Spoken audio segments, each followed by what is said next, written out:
here's where I want to start. We're going to get to that. When it comes to geopolitical events right now, Glenn, what strikes you as the biggest one that the public or the media are misunderstanding or interpreting incorrectly? Well, I think I think most are picking up on correctly that the U.S. economic hegemonic system has come to an end. That is, in which the world economy is organized under the U.S. administration. I do think there's some misconceptions. One is that the U.S. might be losing a hegemonic position to China. I think this is wrong. I think the Chinese are actually pushing for a multipolar system, which is why they're also becoming a more attractive partner for the rest of the world.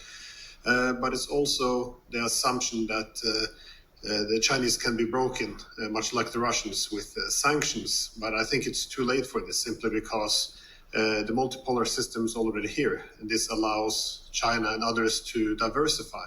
And that's what we've seen over and over again. And the problem then is when Western countries impose these sanctions, they actually end up isolating themselves because they hand over a huge market share to other countries. So I think, these are around the main areas where there's some misconception.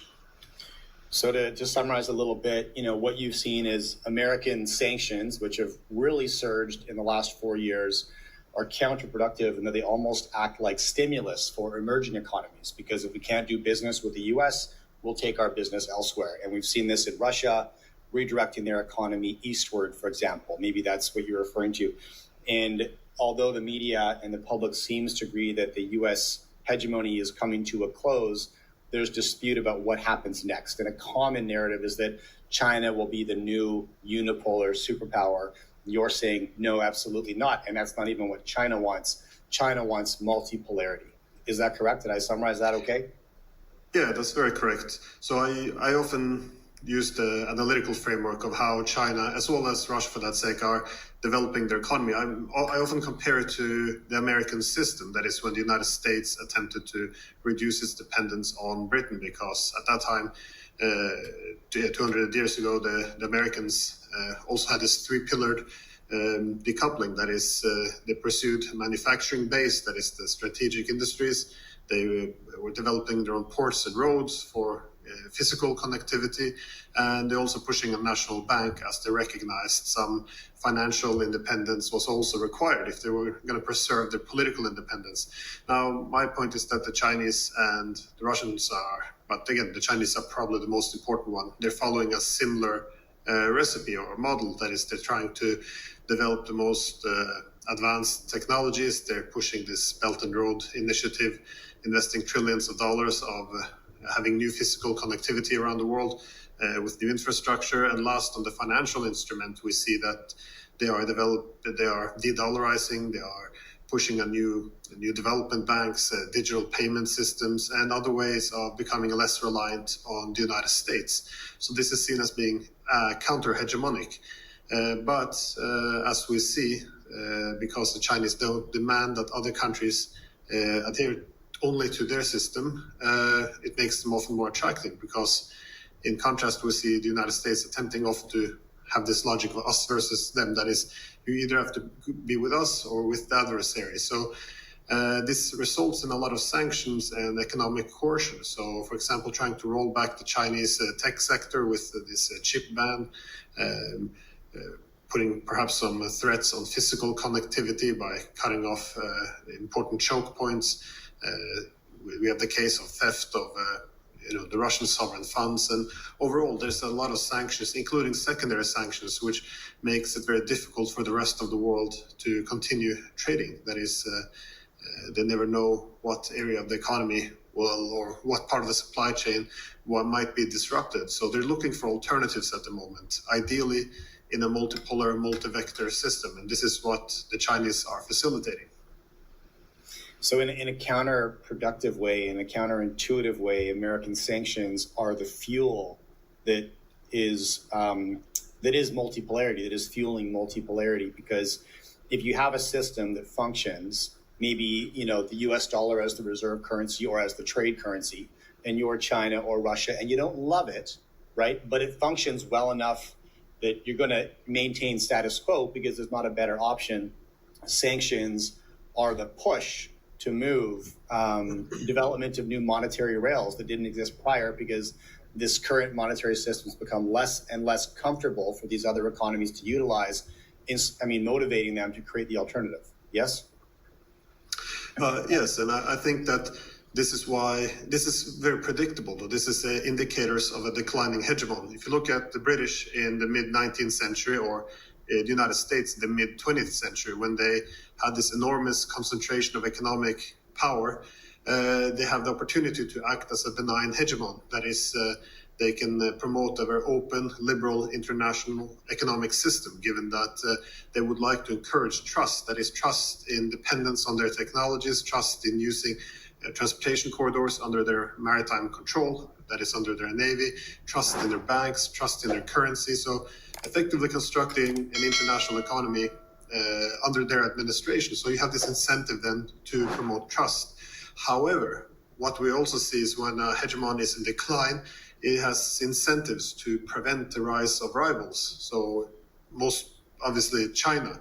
And then there's this incentive to use this administrative control over the international economy to prevent them from rising. But again, what is very predictable to happen, and the more the US attempts to punish and prevent other countries from rising, other poles of power that is, the more incentives they have to decouple from the United States. And you also see that the different centers of power have more incentives to cooperate, to collectively reduce dependence on the United States. And so you see this organization, probably most prominently BRICS, which you have countries from all over the world now, because it's BRICS Plus, with the sole objective of seeking to construct a new economic infrastructure which isn't so vulnerable to American coercion.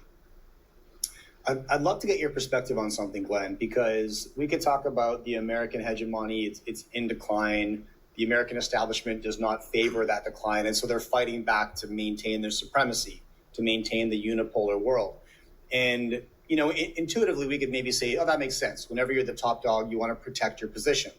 And that's a fine anecdote, but it's not really detailed enough to explain the situation. And what I'd love to hear from you is, what is the downside? What is the downside to the American economy, to the American public, or to the American establishment of the migration from unipolar to multipolar? Why is this something, and is it something that Americans should fear or be wary of? And if so, why is that the case?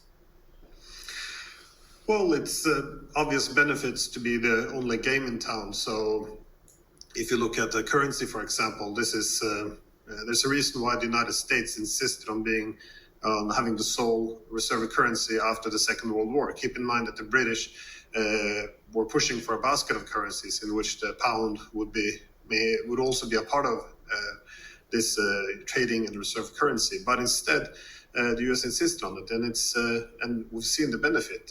When you print the world's reserve currency, you can live beyond your means.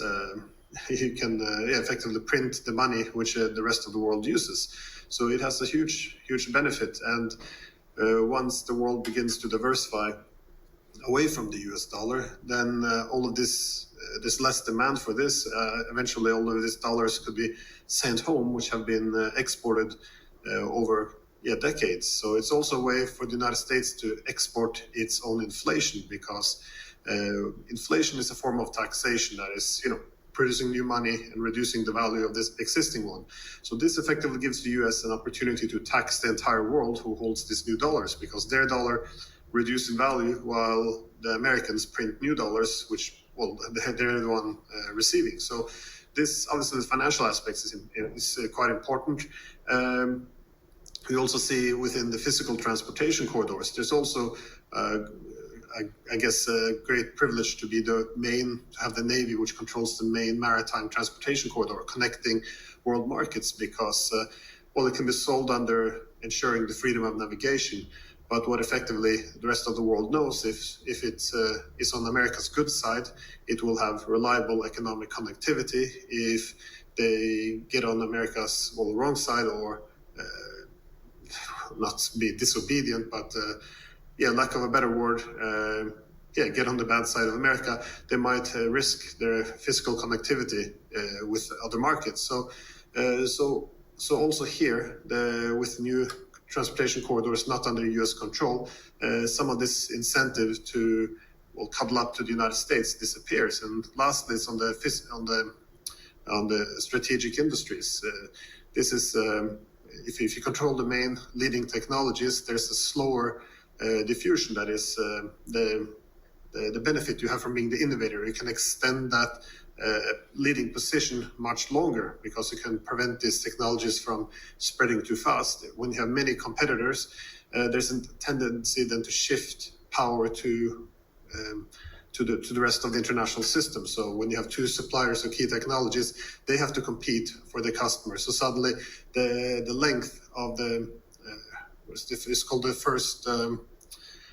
first mover advantage. It begins to be reduced. And also you see by introducing more competition, strategic or new high-tech industries, which kind of function as a natural monopoly, given that there's less competition.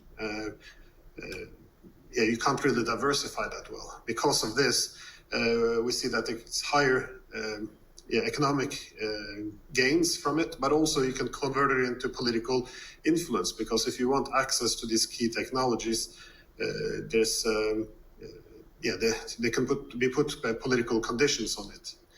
On the negative side, also through sanctions. So once the US loses now these key levers of geoeconomic power, we also see that they lose a lot of economic power, but also a lot of political power as well. So it's very, very significant. But of course, these are the negative. It could also have some positive effect. Okay, I want to talk about those in a minute, but first I want to recap